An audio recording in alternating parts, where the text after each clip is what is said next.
Hello, hi everyone. Welcome back to my class. Today we are going to talk about be, have and do as main verb in simple present tense. Generally, the beginners feel difficult making questions with do and have. ఈ రోజు మన క్లాస్లో ఈ do have B problem లేదు, కానీ ఈ do హ్యావ్తో question చేయడం అనేది కొంచెం బిగినర్స్ డిఫికల్ట్గా ఫీల్ అవ్వడం ఛాన్స్ ఉంది, కన్ఫ్యూజ్ అవ్వడానికి ఛాన్స్ ఉంది. అది ఈరోజు క్లాస్లో మనము డీటెయిల్గా ఈ బీ హ్యావ్తో వచ్చినటువంటి క్వశ్చన్స్ ఎలా చేయాలో చాలా క్లియర్ తెలుసుకుందాం. ఫర్ ఎగ్జాంపుల్, యూ హ్యావ్ ఆ డిక్షనరీ అని ఉంది. అదేవిధంగా యూ డూ యోగా అని ఒక సెంటెన్స్ ఉంది. ఇప్పుడు దీన్ని క్వశ్చన్ చేయాలి. యూ హ్యావ్ ఆ డిక్షనరీని క్వశ్చన్ చేస్తే మనకి జనరల్ ఏంటంటే క్వశ్చన్స్ ఆక్సిలరీ వెర్బ్ని సబ్జెక్ట్ కంటే ముందు తీసుకొచ్చేస్తే క్వశ్చన్స్ వస్తాయి.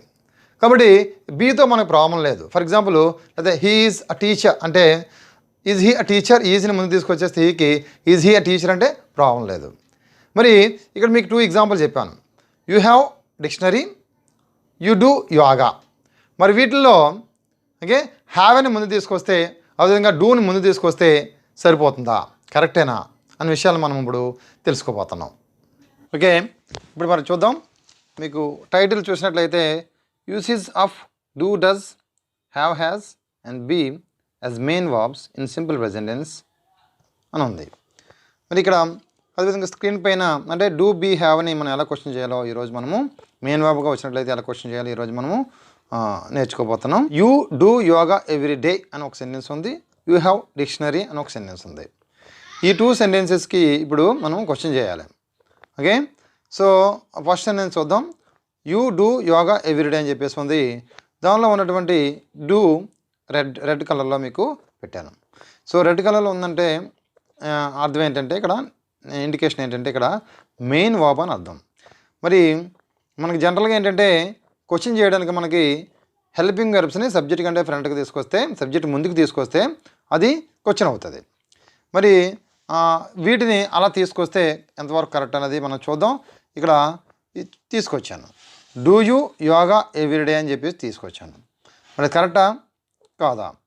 సో ఎందుకంటే ఇది కరెక్ట్ కాదు, ఇంటూ పెట్టాను, కరెక్ట్ కాదని చెప్పేసి పెట్టాను. ఎందుకంటే యూ తర్వాత ఉన్నటువంటి డూ అది హెల్పింగ్ వర్బ్ కాదు, అంటే అది మెయిన్ వర్బ్. మెయిన్ వర్బ్ అంటే మెయిన్ మీనింగ్ ఇచ్చేదే మెయిన్ వర్బ్ అన్నమాట. సో మరి అది రాంగ్. మరి అదేవిధంగా యూ హ్యావ్ డిక్షనరీలోని చేద్దాం, అదే హెల్పింగ్ వర్బ్ హ్యావ్ అని ఫ్రంట్ తీసుకొస్తే హ్యావ్ యూ డిక్షనరీ అని చెప్పేసి ఉంది. ఇది కొంతవరకు కరెక్ట్, ఎందుకంటే అమెరికన్ ఇంగ్లీష్లో యూజ్ చేస్తారు కాబట్టి. మనము బ్రిటిష్ ఇంగ్లీష్ని ఫాలో అవుతున్నాం కాబట్టి బ్రిటిష్ ఇంగ్లీష్లో మాత్రం అది రాంగ్. ఓకే, అమెరికన్ ఇంగ్లీష్లో అమెరికన్ వేరియంట్లో కరెక్టే, కానీ బ్రిటిష్ వేరియంట్లో కరెక్ట్ కాదు. మరి కరెక్ట్ ఆన్సర్స్ ఏంటో చూద్దాం. మరి చూసినట్లయితే do you do yoga everyday అనేది కరెక్ట్ ఆన్సర్. అదేవిధంగా డూ యూ హ్యావ్ డిక్షనరీ అన్నది కరెక్ట్ ఆన్సర్. ఒకసారి చూద్దాం. మరి ఇక్కడ 2 డూలు ఎందుకు, ఫస్ట్ డూ ఏంటి, సెకండ్ డూ ఏంటి చూద్దాం. ఇది మీరు చూస్తున్నారు కదా, ఇలా రెడ్ కలర్లో ఉన్నటువంటి ఈ డూ మెయిన్ వర్బ్, ఎల్లో కలర్లో ఉన్నటువంటి ఈ డూ ఆక్సిలరీ వెర్బ్ లేక హెల్పింగ్ వెర్బ్. మరి ఈ డూకి మీనింగ్ ఏంటంటే చేసుట. For example, do you do yoga everyday అంటే మీరు ప్రతిరోజు యోగా చేస్తారా, ఆ చేస్తారా అన్నదానికి మీనింగే ఈ డూ. మరి మీరుకి యూ ఉంది, చేస్తారన్న దానికి డూ ఉంది, యోగా ఎవ్రీడే అంటే ప్రతిరోజు అని చెప్పేసి ఉంది. మరి డూకి ఏమీ మీనింగ్ లేదే, మరి ఏంటి ఈ డూ సంగతి ఏంటి అని చూసినట్లయితే మరి డూకి ఏమీ మీనింగ్ లేదు కదా, మరి ఏంటి దీన్ని చేసే పని ఏంటి అని చూసినట్లయితే మనకి ఈ డూ అనే హెల్పింగ్ వెర్బ్కి మీనింగ్ ఉండదు. జనరల్గా మనకి బిగినర్స్ కొంతమంది డూ మీనింగ్ ఏంటి అని అడుగుతుంటారు. సో డూకి మీనింగ్ ఉండదు. మరి ఏంటంటే ఇది టైంని ఇండికేట్ చేస్తుంది, సమయాన్ని చెప్తుంది. మన ఆక్సిలరీ వెర్బ్ ఇప్పుడు కూడా సమయం అంటే ఏం చెప్తుంది, ఇక్కడ ఈ డూ ఉంది కదా చేసుట, ఈ చేసుట అనే పని ఎప్పుడు జరుగుతుందో తెలియజేయడానికి మనం వాడేదే ఈ ఆక్సిలరీ డూ. అంటే ఇప్పుడు ఈ డూ వాడడం వల్ల ఈ రెడ్ కలర్లో ఉన్న డూ ప్రతిరోజు అంటే రెగ్యులర్గా చేసే పని అని తెలియజేయడానికి, ఈ పని రెగ్యులర్గా జరుగుతుంది అని తెలియజేయడానికి మనం స్టార్టింగ్లో ఉన్నటువంటి డూని యూజ్ చేసాం. అంతే తప్ప ఈ స్టార్టింగ్లో మనకి ఎల్లో కలర్లో కనబడుతున్న డూకి ఎటువంటి మీనింగు ఉండదు. ఇక నెక్స్ట్ అదేవిధంగా ఇక్కడ కూడా సెకండ్ సెంటెన్స్ కూడా డూ యూ హ్యావ్ డిక్షనరీలో మీ దగ్గర డిక్షనరీ ఉందా అనే మీనింగ్లో ఈ హ్యావ్కి అంటే కలిగి ఉన్నారా, మీరు డిక్షనరీ కలిగి ఉన్నారా అని మీనింగ్ వస్తుంది కాబట్టి ఈ స్టార్టింగ్లో ఉన్న ఎల్లో కలర్లో ఉన్నటువంటి డూకి ఎటువంటి మీనింగ్ ఉండదు. ఇది టైంని మాత్రమే ఇండికేట్ చేస్తుంది. మరి ఇప్పుడు వీటికి ఆన్సర్స్ చూద్దాం. ఆన్సర్స్ ఆల్రెడీ మనం ముందు వీడియోలో చేసినట్టుగానే వీళ్ళకి ఆన్సర్స్ చూసినట్లయితే do you do yoga everyday అంటే మరి దానికి ఆన్సర్స్ పాజిటివ్లు అయితే ఎస్ అని, ఎస్ఐ డూ అని, ఎస్ఐ డూ యోగా అని మనం పాజిటివ్లో చెప్పుకోవచ్చు. నెగిటివ్లు అయితే no I don't do yoga అని నెగిటివ్లో చెప్పుకోవచ్చు. అదేవిధంగా డూ యూ హ్యావ్ డిక్షనరీ అని క్వశ్చన్ వేస్తే ఆన్సరు పాజిటివ్లో అయితే yes I do, yes I have dictionary. Negative అయితే no I don't have dictionary అని ఈ విధంగా మనము ఆన్సర్స్ చెప్పుకోవచ్చు. ఇక మన నెక్స్ట్ థర్డ్ క్వశ్చన్కి వెళ్దాం. థర్డ్ ఫోర్త్ చూద్దాం. అంటే ఇప్పటివరకు డూ హ్యావ్ చూసాము, ఇప్పుడు డస్ హ్యాజ్ని చూస్తాం. డస్ హ్యాజ్ని ఎలా యూజ్ చేయాలో మనము చూస్తాం. ఇక్కడ సి డస్ యోగా ఎవ్రీడే అని చెప్పేసి ఉంది, ఆమె ప్రతిరోజు యోగా చేస్తుంది. సి హ్యాజ్ డిక్షనరీ, ఆమె దగ్గర డిక్షనరీ ఉంది. వీటికి ఎలా క్వశ్చన్ చేయాలో చూద్దాం. చూస్తే ఇగో does she yoga everyday, has she dictionary ఉన్నట్టు అంటే అక్కడ ఉన్నటువంటి అది మనం హెల్పింగ్ వర్బ్ అనుకొని దాని సబ్జెక్ట్ కన్నా ముందుకు తీసుకొచ్చేస్తే ఇది ఆన్సర్ వస్తుంది. ఈ విధంగా ఆన్సర్స్ వస్తాయి, బట్ అవి కరెక్ట్ కాదు. డస్ షీ యోగా ఎవ్రీడే అనేది అసలు కరెక్టే కాదు. హ్యాష్ షీ డిక్షనరీ అనేది అమెరికన్ వేరియంట్లో కరెక్ట్ అవుతుంది. మరి ఏంటి కరెక్ట్ ఆన్సర్స్ అంటే does she do yoga everyday అనేది కరెక్ట్ ఆన్సరు.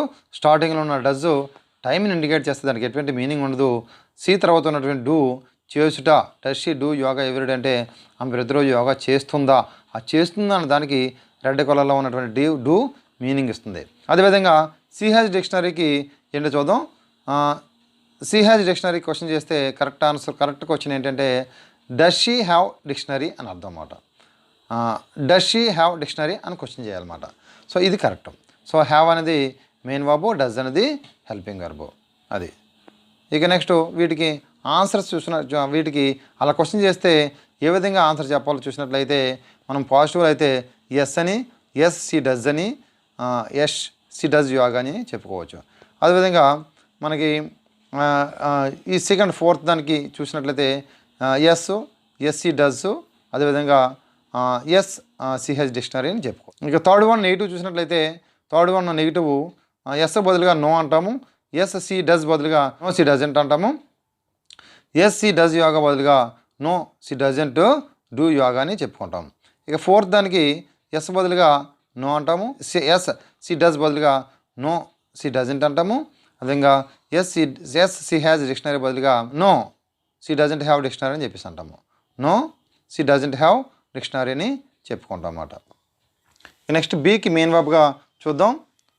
చూసినట్లయితే ఫస్ట్ ఇక్కడ ఐ యామ్ ఆ టీచర్ అని ఉంది. I am a teacher.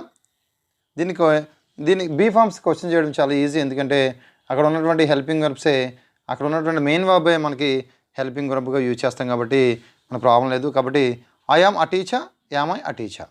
అదేవిధంగా he is a student, is he a student. అదేవిధంగా they are students, are they students. ఈ విధంగా మనము బీ ఫామ్ని యూజ్ చేస్తాము. మనకి ఇది చాలానే ప్రాబ్లం లేదు, దీంతో ఎటువంటి ప్రాబ్లం లేదు. ఇక నెక్స్ట్ డబ్ల్యూహెచ్ క్వశ్చన్స్లోకి వెళ్దాం. మన డబ్ల్యూహెచ్ క్వశ్చన్ ఫస్ట్ మనకి ఇక్కడ డూతో చూద్దాం. What do you do for exercise daily? నువ్వు ఎక్సర్సైజ్కి నువ్వేం చేస్తావు అంటే ఎక్సర్సైజ్కి నువ్వు యోగా చేస్తావా, వాకింగ్ చేస్తావా, ఏం చేస్తావా అని క్వశ్చన్. సో దానికి మరి కరెక్ట్ ఆన్సరు మనకి ఏంటంటే 2 డాషెస్ ఉన్నాయి, ఒక డూ ఉంది. బ్రాకెట్లో ఉన్నటువంటి డూ మెయిన్ వర్బ్. మరి ఇప్పుడు ఎగ్జామ్లో మీకు ఇలా ఇస్తాడు అంటే స్టార్టింగ్ డాష్లో ఏం పెడతారు, సెకండ్ డాష్లో ఏం పెడతారు. సో చూద్దాం ఆన్సరు. చూసినట్లయితే what do you do for exercise daily అని వచ్చింది. 2 డూలు వచ్చాయి, 2 డూస్ వచ్చాయి. 2 డూలో ఫస్ట్ డూ రెడ్ కలర్లో ఉన్నటువంటి డూ అది మెయిన్ వర్బ్. మీరు ఎక్సర్సైజ్ గురించి ఏం చేస్తారు అంటే చేస్తారు అని దానికి ఫస్ట్ డూ. మరి వాటి తర్వాత వచ్చినటువంటి డూ ఏంటంటే అది హెల్పింగ్ వర్బ్. అది చేసే పని ఏంటంటే డూ టైంని ఇండికేట్ చేస్తుంది. అది ఎప్పుడు జరుగుతుందనే టైంని ఇండికేట్ చేస్తుంది అన్నమాట. అంతే కదా తప్ప ఫస్ట్ ఇప్పుడు వైట్ కలర్లో ఉన్నటువంటి డూకి ఎటువంటి మీనింగ్ ఉండదు. అది so what do you do for exercise daily. మరి దానికి ఆన్సర్ మనం చూసినట్లయితే I do yoga for exercise, I do meditation, లేకపోతే ఐ డూ సైక్లింగ్, లేక ఐ డూ స్విమ్మింగ్, అలా ఏదైతే మీరు చెప్పుకోవచ్చు. ఇక నెక్స్ట్ డస్తో వచ్చే ఆన్సర్ని చూద్దాం. వాట్ అందుకే సబ్జెక్టు డస్తో రావాలంటే మనకి హీ సీట్ సింగులర్ నౌన్ రావాలి కదా.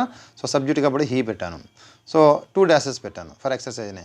ఇలా మీకు ఎగ్జామ్లో ఎలా ఇస్తే మరి దాన్ని ఎలా రాయాలంటే what does he do for exercise అని వస్తుందన్నమాట.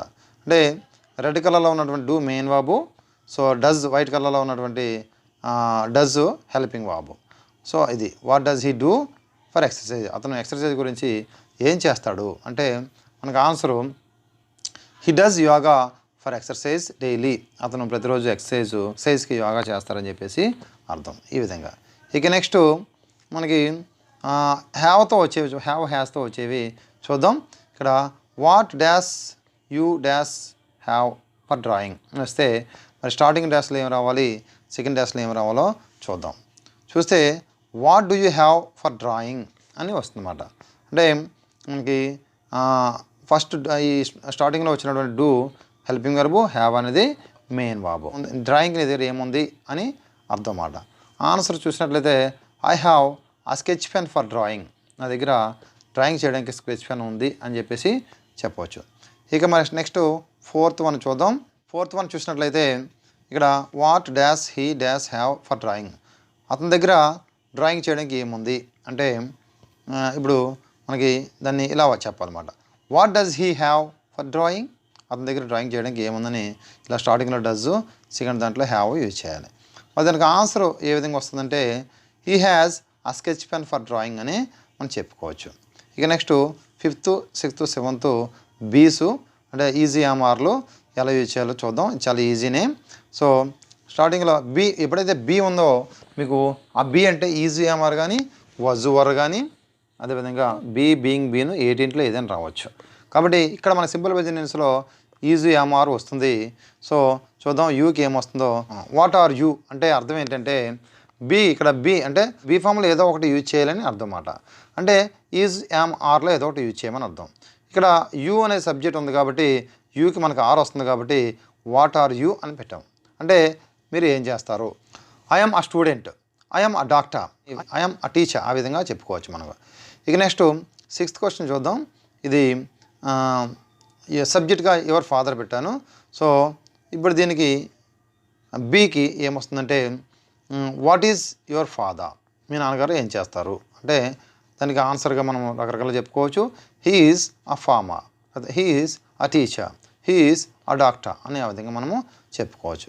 ఇక నెక్స్ట్ 7th క్వశ్చన్ మనకి ఒకవేళ వాట్ పెట్టి బీ పెట్టి దే పెట్టినట్లయితే దేకి మరి ఆర్ వస్తుంది కాబట్టి వాట్ ఆర్ దే, వారు ఏం చేస్తారు అని అర్థం అన్నమాట. అంటే వారు దే ఆర్ స్టూడెంట్స్, వాళ్ళు ఎవరు అండి అంటే వాళ్ళు ఎవరంటే వాళ్ళ స్టూడెంట్స్ని చెప్పుకోవచ్చు. ఇదండి ఈరోజు క్లాసు. మరి ఈరోజు క్లాస్లో మనకి డూని బీ హ్యావ్ మెయిన్ వర్బ్గా ఎలా యూజ్ చేయాలో మీకు ఎటువంటి కన్ఫ్యూజన్ లేకుండా 2 డూస్ వచ్చినప్పుడు ఏ విధంగా అర్థం చేసుకోవాలి, అదేవిధంగా డస్ ప్లస్ హ్యావ్ వచ్చినప్పుడు ఏ విధంగా అర్థం చేసుకోవాలి అనే విషయాలని మీకు క్లియర్గా ఈరోజు ఎక్స్ప్లెయిన్ చేయడం జరిగింది. సో మరి ఈరోజు క్లాస్ కనుక మీకు నచ్చినట్లయితే సో ప్లీజ్ డూ సబ్స్క్రైబ్. అదేవిధంగా మరి మీకు తెలిసిన వాళ్ళకి ఈ వీడియోని షేర్ చేయండి, అదేవిధంగా లైక్ చేయండి. So thank you very much.